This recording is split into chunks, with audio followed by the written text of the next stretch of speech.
Assalamualaikum warahmatullahi wabarakatuh. Saya Nisfu Syifa Mafiroh, CGB Angkatan 9 Kabupaten Grobogan dari SD Negeri 1 Toko akan membuat kesimpulan dan refleksi dari modul 1.1 Pemikiran Ki Hajar Dewantara. Kesimpulan dan refleksi mengenai pemikiran-pemikiran Ki Hajar Dewantara yang saya pelajari dalam modul ini adalah beberapa hal, yaitu pendidikan dan pengajaran adalah suatu kata yang memiliki makna berbeda.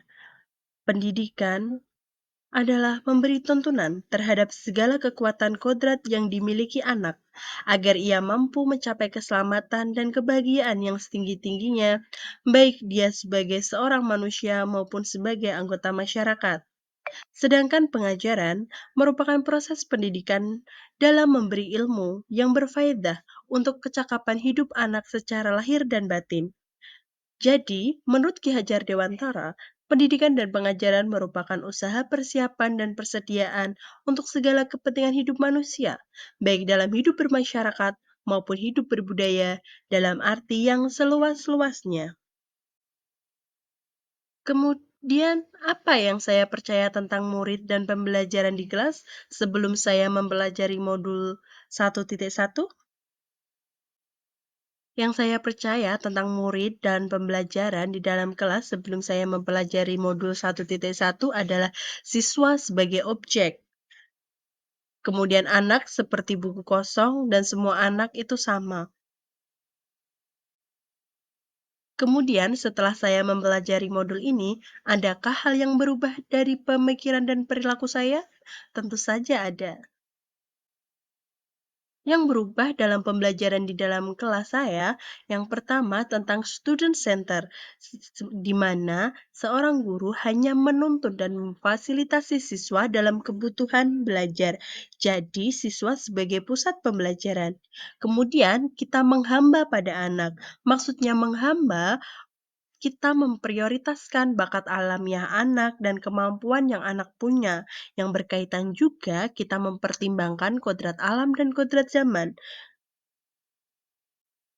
Kemudian ada bermain adalah kodrat anak dan menghasilkan pendidikan budi pekerti. Dalam sebuah permainan juga terdapat sebuah budi pekerti yang dapat diartikan sebagai perpaduan antara cipta, kognitif, karsa, afektif sehingga menciptakan karya psikomotor. Lingkungan sosial budaya dapat dijadikan aset untuk menebalkan laku siswa dan mempertimbangkan budi pekerti. Sebagai guru, kita harus memperdayakan aset sosial budaya di lingkungan sekitar dengan cara mengimplementasikannya di berbagai kegiatan pendidikan. Di antaranya ada proyek, pembiasaan, dan ekstrakurikuler. Nah, dari kesimpulan dan refleksi saya tadi, apa yang dapat segera saya terapkan lebih baik agar kelas saya mencerminkan pendidikan Ki Hajar Dewantara? Ya, penerapan pemikiran Ki Hajar Dewantara ini saya implementasikan yang pertama, merancang pembelajaran yang interaktif dan menyenangkan dengan melibatkan anak didik. Yang kedua, menerapkan pembelajaran berbasis kearifan lokal dan budaya setempat yang mengutamakan aspek budi pekerti. Yang ketiga, menerapkan sistem among atau pendidikan yang menuntun bukan menuntut. Yang keempat, memfasilitasi anak dalam mengembangkan potensi dan kreativitasnya dengan memperhatikan kodrat alam dan zamannya. Setelah mengetahui pembelajaran modul 1.1 ini, pembelajaran dan suasana kelas saya yang mencerminkan pemikiran Ki Hajar Dewantara sesuai dengan konteks lokal sosial budaya di kelas dan sekolah saya adalah sebelum masuk ke kelas, siswa berbaris sambil memeriksa kerapian pakaian. Kemudian masuk satu persatu dan menyapa guru, kemudian salim, masuk satu persatu ke dalam kelas. Setelah anak duduk rapi, di dalam kelas dilanjutkan membaca Asmaul Husna dan surat pendek, lalu berdoa sebelum belajar. Ini merupakan pembiasaan kecil yang dilakukan di kelas saya.